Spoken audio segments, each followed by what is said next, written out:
Hello, everybody, and welcome to this week's edition of the Cover 4 podcast. As Randy Gibson and I will hash over the final week of high school football and talk about college football and a few other things.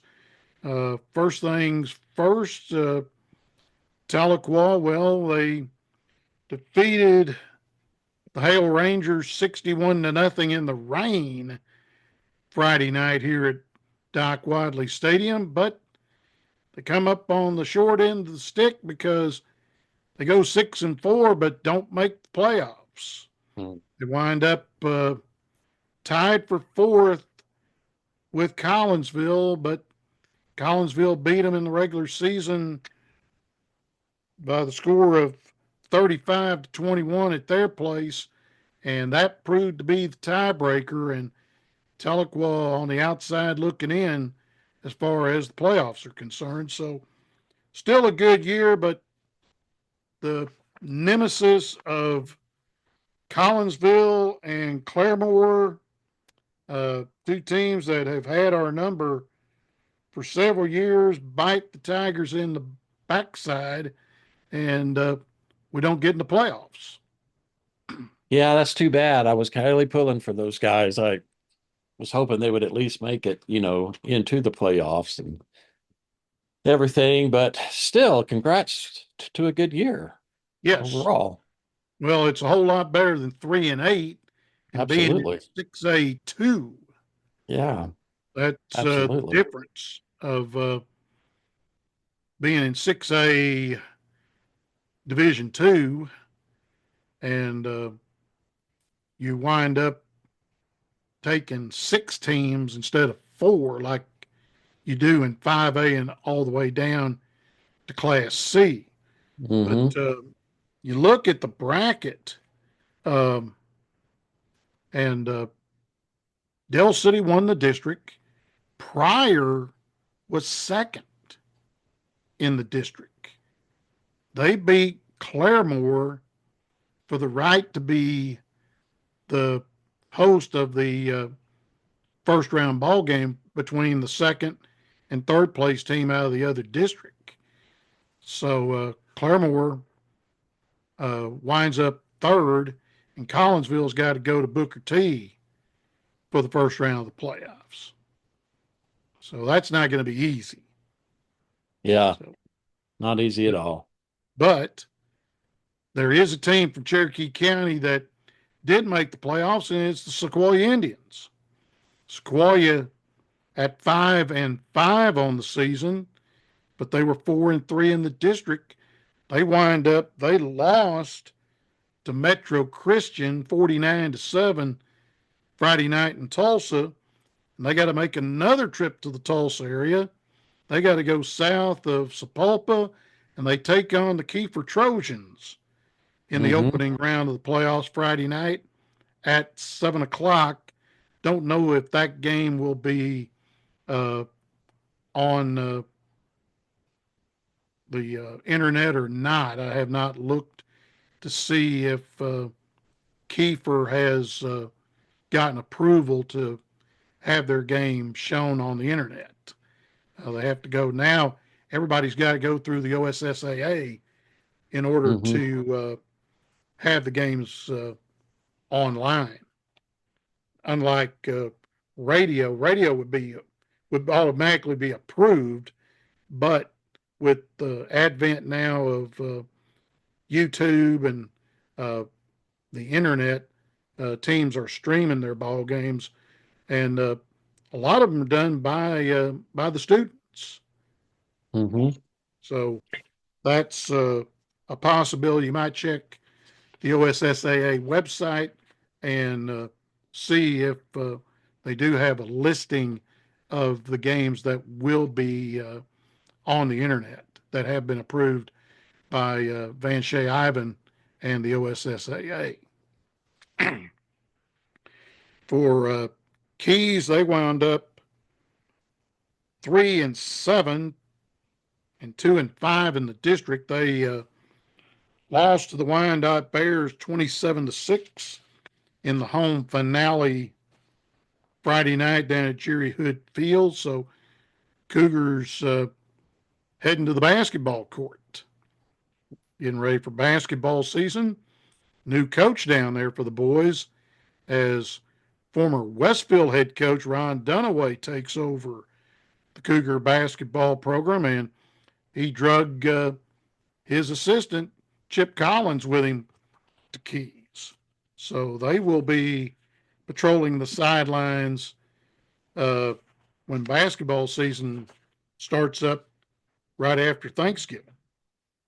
And then the Hulbert Riders, well, unfortunately, they end with a 9-game losing streak. They lost to previously winless Shoto. They lost 18-0 Friday night at home, and so they wind up 1-9 and 0-7. Their only win was the opening game of the season when they beat Caney Valley 48-28. So hopefully some things will hopefully improve. That may have been a year that they played a lot of youngins. That's very possible. So we'll see what happens next year. And not really sure. They've struggled for the last several years. It seems like I'd like to see them get some wins. Yeah, they have struggled for several years over there. Yeah, and it'd be nice to see them get to 500 and possibly get a playoff game. And we talked about Sequoia. They play Kiefer. The winner of that game gets either Washington or the Perry Maroons. And if Washington wins, they get to host because they were the district champion. Mm-hmm. Other games in 2A1, Millwood hosts Crossings Christian, and the winner of that game gets either Chandler or Hugo. Then on the bottom of the bracket, Kingston and Sperry play each other down in Kingston, and then Marlowe takes on Chisholm. And the bottom half of Sequoia's bracket, on the other side of the bracket, Metro Christian, who was second in the district, they get Bethel, and then Jones plays Lindsay. Metro, I'll take that back, Metro won the district. So they're the district champs. If they win, they will get to host 2 games there at just off of 61st and Trenton there in Tulsa. And they've got a very, very nice facility over there for, excuse me, for football. In fact, this is the old Mason High School. Mm-hmm. If you remember Tulsa Mason, that's where Metro Christian is. And it was also the practice facility back when Mason was closed. You remember the old USFL days. That was the practice facility for the Oklahoma Outlaws way back when, back in the mid-'80s, back my first tour of duty at Daily Press. Mm-hmm. That goes way, way, way back and showing my age, I hate to say. But long way. Yeah. Well, let's look at college football. Start off with the Redmen. Went down to Mississippi, took on the Choctaws of Mississippi College. Lost that one by the score of 35-7. They're home. 1 o'clock on Saturday at Doc Wadley. Final game of the regular season as they take on the Washburn Ichabods. As the team comes from Topeka down, take on the Redmen. Hopefully wind up 3-8 on the season. That would be better than it's been in a while. So hopefully, I've talked to some people about NSU football. Looks like they need a little bit of depth, uh, but the product is better than what it has been. You take a look; they're 2-8 right now. Hey, they could have been 5-5 if they'd won the 3 ball games where they hadn't lost in the final quarter. So Yeah. things, I think, are looking up. We'll see what happens next year. Uh, there'll be a decision that will have to be made. Uh, do we go back to the MIAA in 26, or do we go east?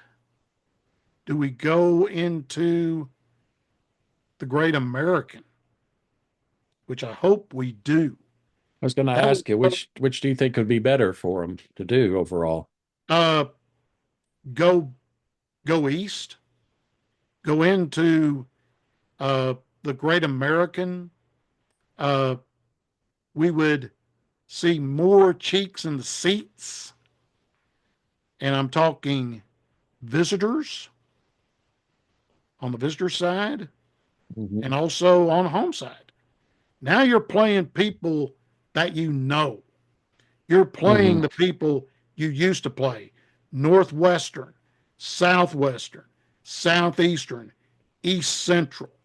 Uh, 2 teams you didn't play was Southern Naz and OBU.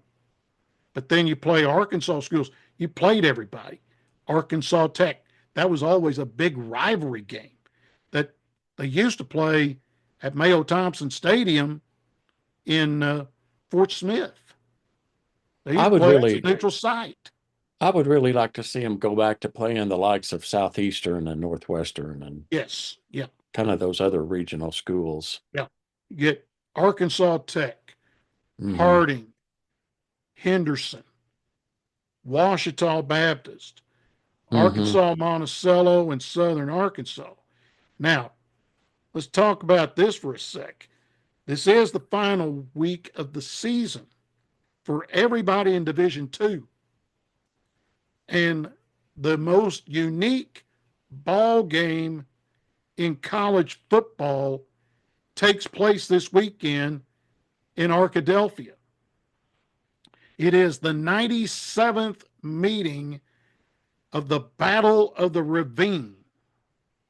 It is Henderson State against Ouachita Baptist. Here's the uniqueness of this rivalry between these 2 schools. They are in Arkadelphia, Hmm. and they're directly across the street from each other. The team that is the visiting team, which this year it is Ouachita, the Arkadelphia Police Department, the campus police for both schools, and the Arkansas State Police block the road, and the team walks from their locker room at Cliff Harris Stadium across the street to Henderson's Stadium, uh, directly across the street. Wow, that's interesting. And then on the other years, is it the other way? Correct. And I would love for game day to go there next year at this time period and do that. Cliff Harris is still living, a member not only of the College Hall of Fame, but his bust is in Canton. We're talking number 43 of the Dallas Cowboys, who is in the Ring of Honor. He played at Ouachita, Oh, and the really? stadium and the stadium is in his name. I can't remember who 43 is, but Well, that was Cliff Harris's number. that was his number. Yes, sir. Cliff Harris. Okay. Played Interesting. corner, Okay. played corner, played with Mel Renfro, Bob Lilly, Leroy Jordan, uh, the beautiful Harvey Martin, Hollywood Henderson, All that those good names all those good names way from back the in the good day. from the good days. Yes, from the good days of the Dallas Cowboys. Uh, two games this week. Uh, Thursday night, ESPN 6:30. The Golden Hurricane of Tulsa take on uh, East Carolina in a AAC ball game, and let's see if Kevin Wilson and the Golden Hurricane can get a win. That'll be a good one. Again, 6:30, 5:30 out your way on Hmm. ESPN. Then 11 o'clock on Saturday at Razorback Stadium. The old rivalry, the old Southwest Conference days, Texas and Arkansas. And did not get the call to do official stats, rats, but I'll watch it from here. It should be a good ball game. It should be. I look for Texas to win quite handily, Yeah, but I do as well. But you thought that 2 years ago yeah. when when Texas came in and Arkansas handled it, and that cost them 100,000 Hmm. when they I I would field. really like to see Arkansas give them a good game. I think they'll give them a good game. I mean, uh, Sam has talked to the guys about this rivalry. Sark has as well, and Sark talked in his press conference yesterday.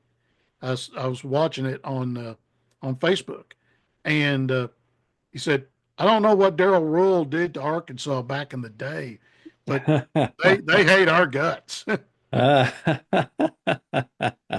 But uh, I remember, Arkansas and Texas playing in what was called then the game of the century back in '69.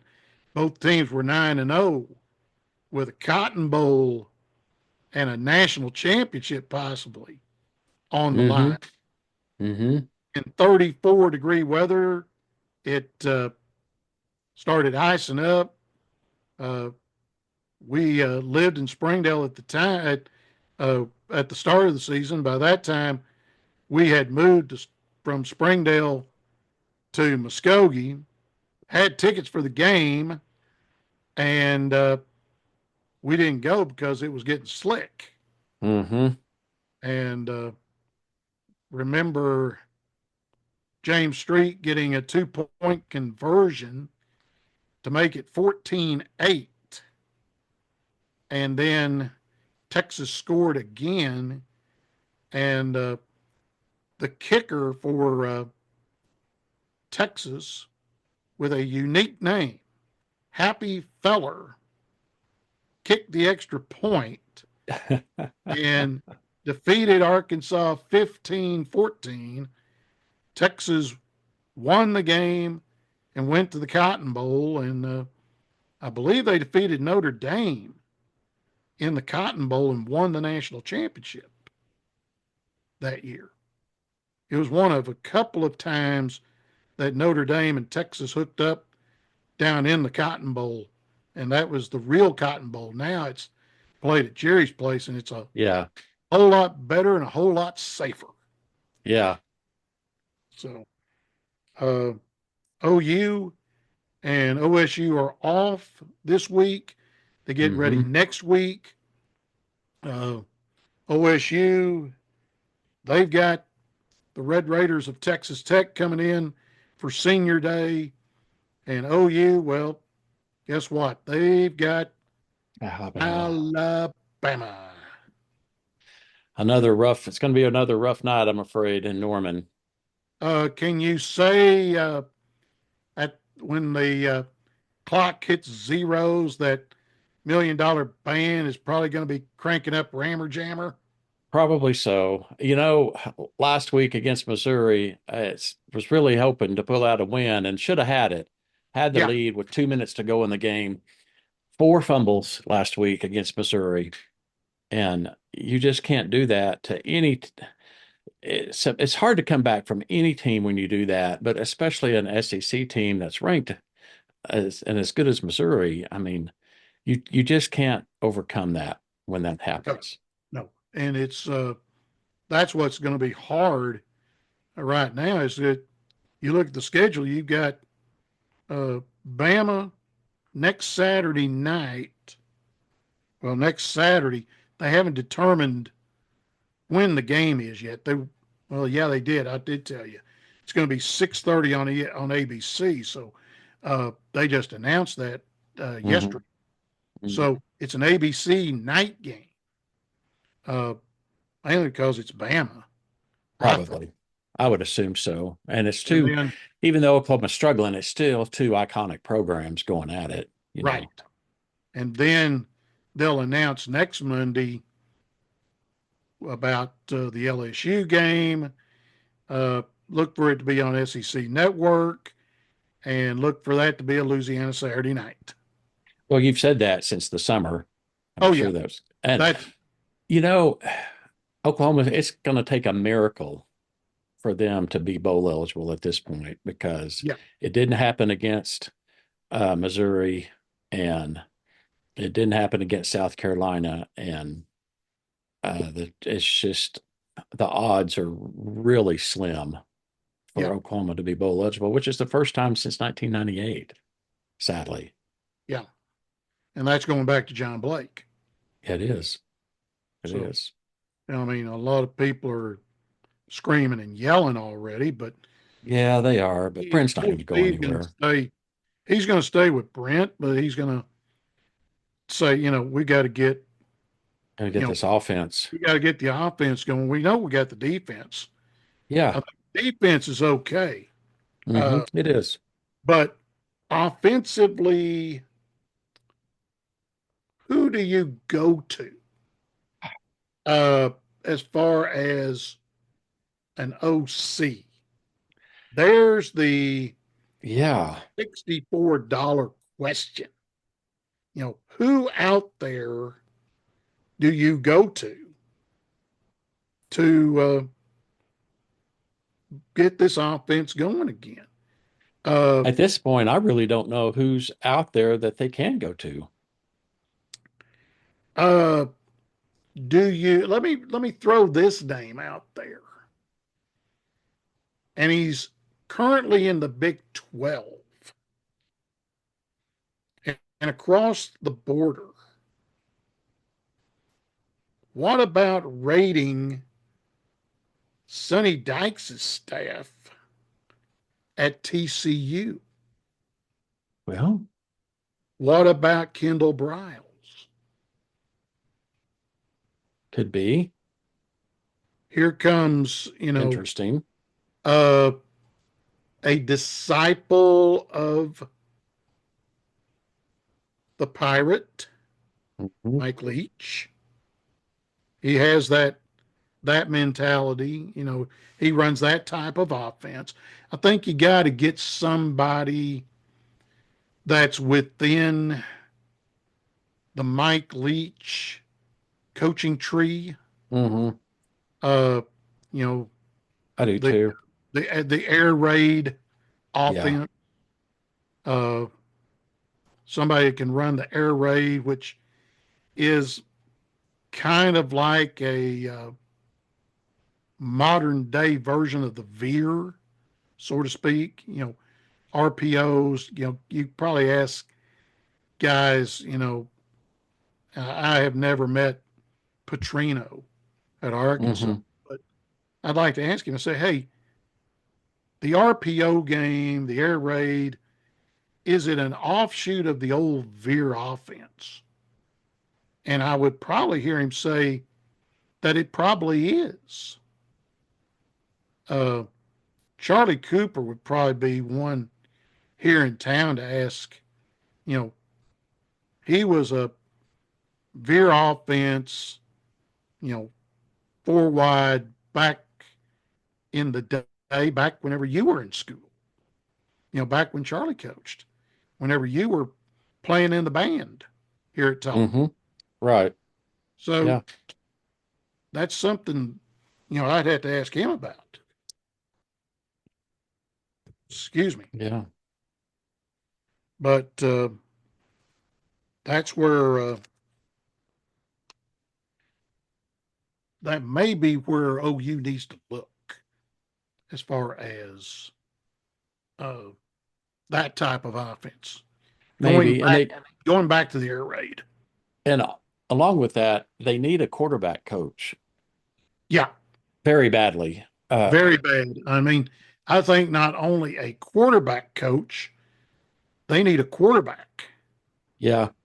I mean, the two that you're looking at on the depth chart ain't cutting it.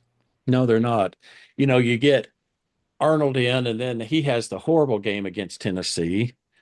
And then you get Hawkins in, and he seems to do a little better, but then he has, two or three horrible games, especially that one against South Carolina after the horrible game against Texas. Yep. Then you get Arnold back in, and then he has the terrible game against Missouri. Yeah. So at this point, it just really doesn't matter. Some of the OU boards are saying, why not try Casey Thompson? I mean, he was at Texas, then Nebraska, son of Charles Thompson, former OU quarterback. I mean, at least he's got some game experience. And I don't think he's the answer. I don't think he's the answer either, but I mean, people are just grasping at straws at this point. I think you clean out the quarterback room Yeah. and start Hey, over. let me throw you on hold 1 second, okay? Let me pause this. You bet. All right, we're back. Sorry, that wasn't who I thought it was. Dang it. Okay, not a problem. But I'll have to mark that. yeah. But right now, as far as OU, I think you guys got to clear out the quarterback room and just absolutely just start over. Yeah, I think so too. Um, they're just going to have to really pull it together. And the thing that's so frustrating, and I mentioned this our last couple of podcasts, at this point, it's not even about the bowl game itself. It was about those extra practices. Right. And it doesn't look promising that they're going to get those, and that's going to hurt going into spring. Very much so, because then you're going to be so far behind Yeah. That other teams that make it to 6-6 and get bowl eligible, they're going to have 15 extra practices before you get to spring. So, yeah. But, yeah, it's really going to hurt. This has really been a disappointing year. Yeah. But we look at getting ready for basketball. NSU, they will be home Thursday night. They've got Haskell University coming in from Lawrence, Kansas. This is the annual N7 games. That's the Nike N7 game. 5:30 for the Lady Reds, 7:30 for the Redmen, and get a chance go up and watch them up there at the event center. And as far as high school basketball, Tahlequah does not start until December the 3rd. They'll be home and they take on the McAllister Buffaloes. 6 o'clock for the girls, 7:30 for the boys. We'll try to get schedules for all the teams around here if I can locate them. That's going to be the question. A lot of them have not put their schedules on the Max Preps yet. So that's the one good thing that I had when I was working games for Bill Ferris and Fort Smith Radio Group over in doing Van Buren. not only you had to have the schedules up, but you had to have the rosters up by a certain date, or it was a $50 fine from the Arkansas Activities Association. So I told that to my friend Van Shea Ivan over at the Activities Association.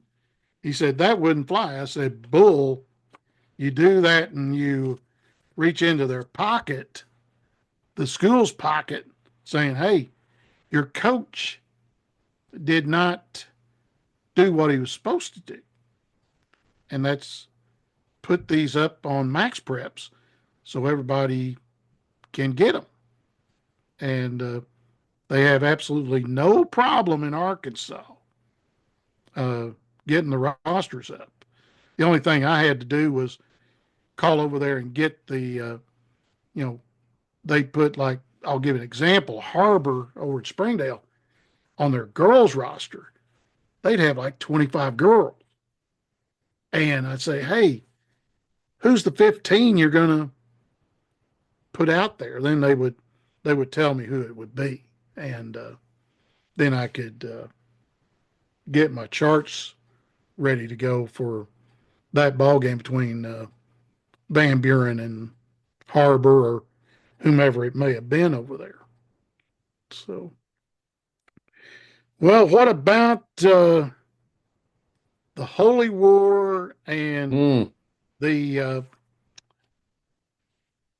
Utah athletic director putting his foot in his mouth, and Yeah. the Big 12 commissioner lightened his wallet? Yeah, I was surprised the Big 12 commissioner actually did that, to be honest with you. Of course, Utah, along with Colorado and Arizona State, first year in, BYU, it's their second year in, was really excited to have BYU and Utah in the same conference because, like you said, that's a great rivalry. We had talked about the fact that with OU Texas leaving, it probably would be the biggest rivalry of the conference for football for sure. And the Holy War, and it was a great game. Came down to the walk-off field goal practically to win the game for BYU. Utah had control of the game pretty much the whole game, really. But there was a controversial call. It wasn't the only one, though. There was a face mask call against BYU earlier that was a little bit controversial. But the ones Utah fans are screaming about are as a potential hold that I believe BYU had it 4th and 10, and that hold gave them a first down, and they went on to be able to get the win.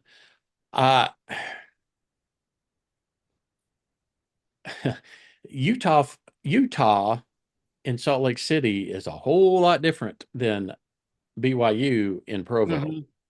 Whole lot different. Different type of fan up there. BYU fans are known for being very friendly and outgoing and welcoming. Utah fans are like a lot of the other fan bases across the country and just very passionate about their team and are pretty brutal to the visitors.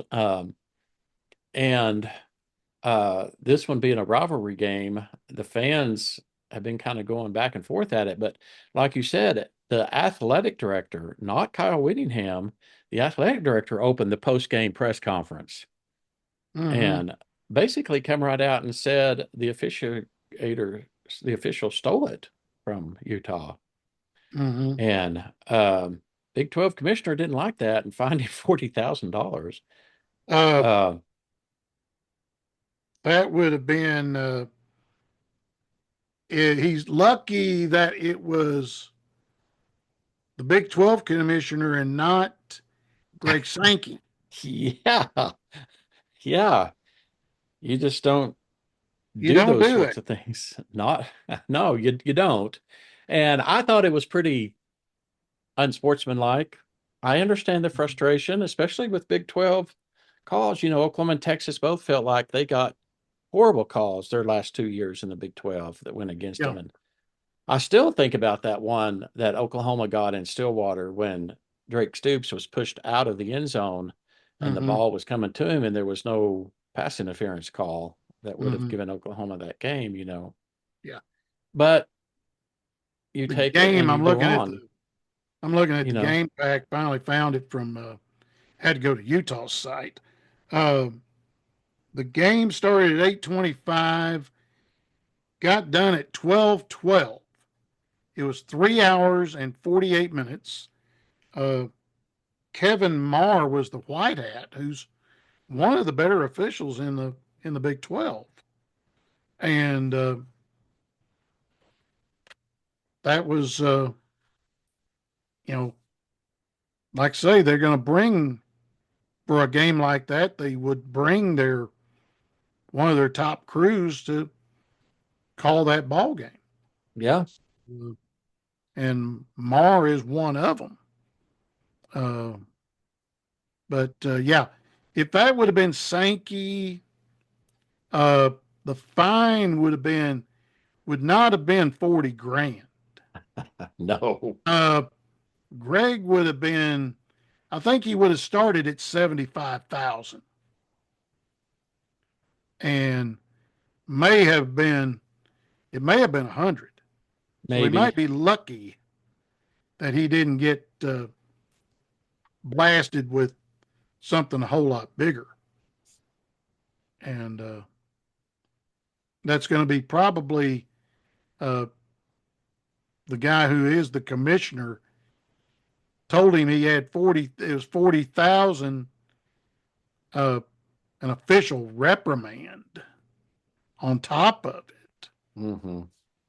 Uh, and probably this athletic director probably had a meeting on the carpet with the president of the university.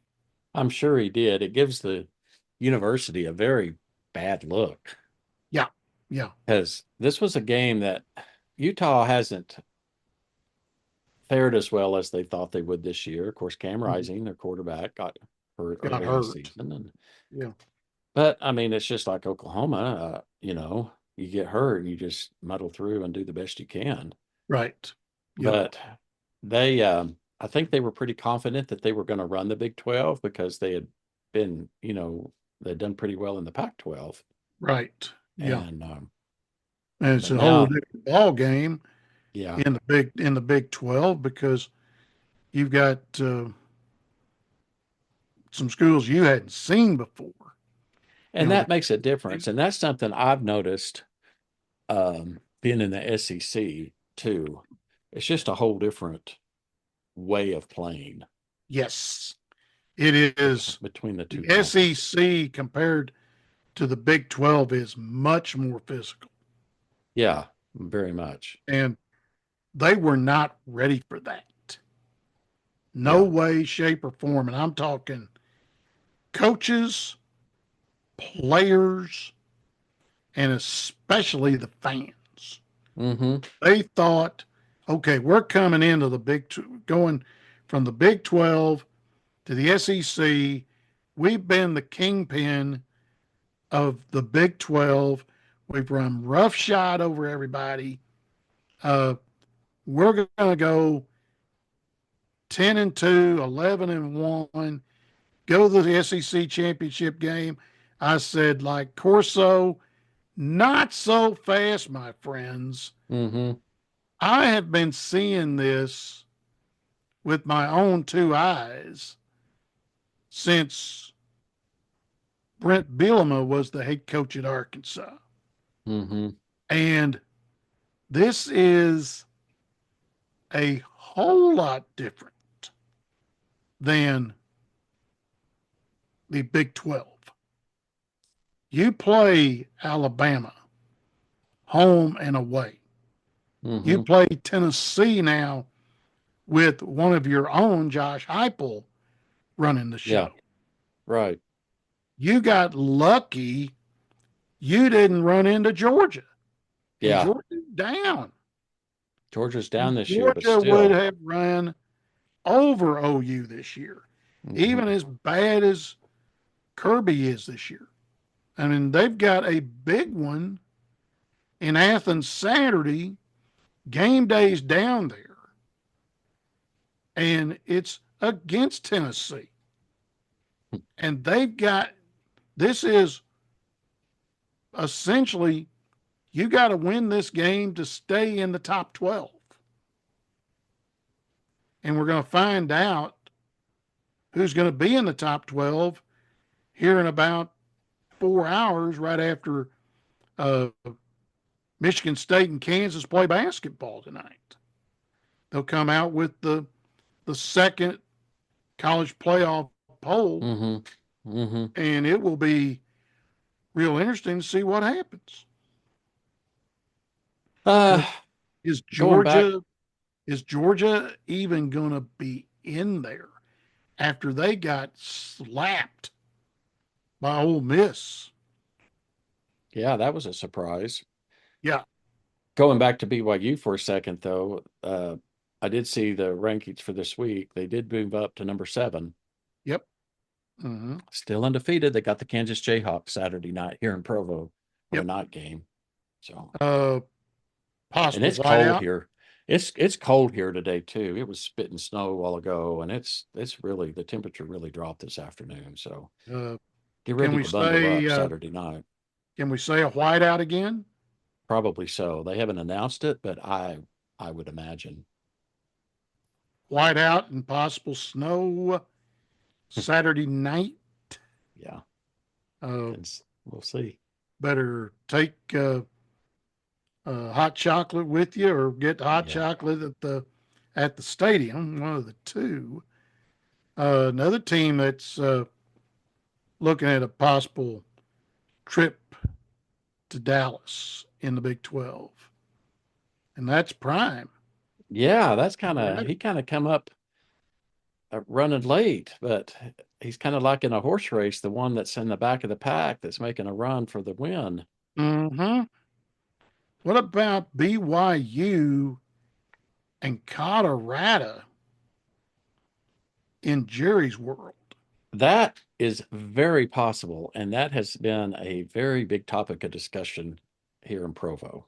Mm-hmm. And wouldn't that be fun to see 2 of the newbies? 2 newbies and a guy who used to wear the star. Yeah. Dion. That would be nice for him to be able to play back in there. Wouldn't it, How though? great that would be. Yeah. And how great would that be for him? Jerry would welcome him back with open arms. Oh, yeah. And he'd ask him about becoming the head coach of the Dallas Cowboys. I can tell you right now, Prime is going to say, He has said no. He will never coach in the NFL. And I think he's got something going in Boulder. He does. And true, his boys will be gone next year. But the way he recruits and the way he holds those kids accountable up there is the same way he did at Jackson State. You're representing the school, and you're representing yourselves. And a lot of these kids, they don't have any pride in themselves, or take pride in themselves until they get up there. And to use an old saying around here, he gets in their eyes like Carl Scott, who used to coach at Okmulgee and at Connors. Dion gets in their eyes like onions. And they have to toe the line or they ain't going to be there. So it'll be an interesting 2 weeks. I don't know who Colorado's got next week, but I don't know. Oklahoma State goes to Folsom for the final game of the season. So we'll see what happens. Anything else on the agenda? that you can Not think. at not at this time. Just getting ready for this next weekend. See if BYU can continue the win streak. Yep. If they can do that, win one more, uh, I think Randy Gibson would reserve some tickets and go to Dallas He that, would sure like that to. first Saturday in December and go to Arlington and watch that Big 12 championship game. Yeah. But you'd have to probably clear that through the War Department. Yep. Probably so. And I think you know who the War Department is. Yeah. Called your wife. Yeah, for sure. She's the one with the BYU connections, not me. So Well, that's true, but still, she's got to be the one that approves getting the tickets and flying down there. yeah, which she would probably enjoy doing herself. True, true. Hmm. Uh, I would say do that. You're going to be at Jerry's place. Go over to Rangers Live, and there's plenty of good eating places over there. Uh, Lockhart's Barbecue. Uh, Pudge Rodriguez has a pizza place over there. Several other things. So I'm, you know, give you some options. Yeah, for So, sure. For I've got sure. I got 2 games next week. I got basketball myself. I got 2 trips to Fayetteville. Got Arkansas against ORU next Thursday night. That's the women's game. That's starts at 6. So I'll be walking out of Bud Walton about 8 o'clock. Those women's games, I like them. They take less than 2 hours to get done. And then I have to go back the next day. The guys have got UALR for a Hmm. 8 o'clock tip. So that'll mean I'll get home after midnight. So, so what? You know, the only thing I got to watch out for is critters coming home. So, Yeah. yeah, I've already had one experience already. So hopefully we don't do that again. Well, that's going to do it for this week's edition of the Cover 4 podcast. We'll touch on Sequoia's playoff game on Friday night against Kiefer. We'll talk about the final week of the regular season, not well, next to last week of the regular season. Talk about that Alabama game against OU and all the other games coming up as we near the end of the 23, or check that, the 24 football 24. season and getting ready to bounce the basketball. So we'll talk about that next week on the Cover 4 podcast.